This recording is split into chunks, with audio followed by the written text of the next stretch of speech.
স্বাগতম আজকের বিশেষ খবর। বাংলাদেশে ডেঙ্গু পরিস্থিতি যত ভয়ঙ্কর হচ্ছে, প্রতিদিনই তা ভয় বাড়িয়ে দিচ্ছে।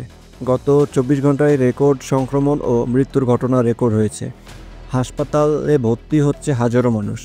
আসুন জানি এই বিপর্যয় কিভাবে এলো এবং আমরা কি করব। গত 24 ঘন্টায় বাংলাদেশে ডেঙ্গু রোগে 740 জন হাসপাতালে ভর্তি হয়েছেন আর 12 জনের মৃত্যু হয়েছে, যা এই বছরের সবচেয়ে ভয়াবহ একদিনের ঘটনা। স্বাস্থ্য অধিদপ্তর বলছে, মোট সংক্রমণের সংখ্যা এখন প্রায় 42,000 এবং মৃতের সংখ্যা দাঁড়িয়েছে কমপক্ষে 179 জনে। বেশিরভাগ রোগী কিশোর কিশোরী ও ছোট শিশুরা, কারণ তাদের শরীর দ্রুত তরল কমিয়ে ফেলতে পারে বা ডিহাইড্রেট হয়।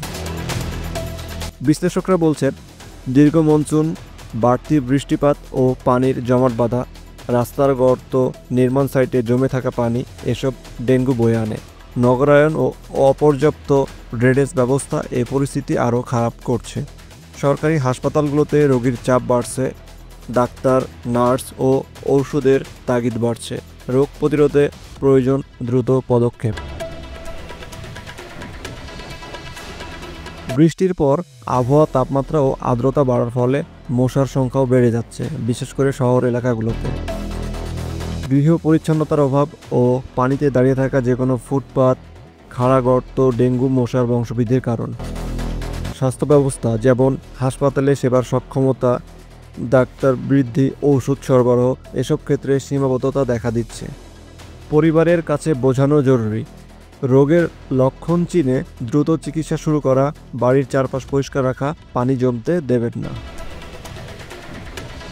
প্রতি বাড়িতেই ডেঙ্গু প্রতিরোধমূলক ব্যবস্থা নেওয়া উচিত, যেমন পানির টায়ার, পাত্র, বাটি, পুরনো টিউব বা কোথাও পানি জমে থাকলে তুলে ফেলা।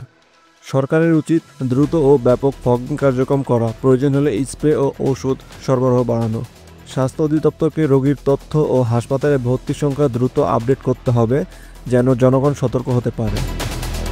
স্কুল, কলেজ ও পাবলিক স্থানগুলিতে ক্রমাগত পরিষ্কার রাখা এবং সচেতনতা বাড়াতে টেলিভিশন, রেডিও ও সোশ্যাল মিডিয়ায় প্রচারণা চালানো।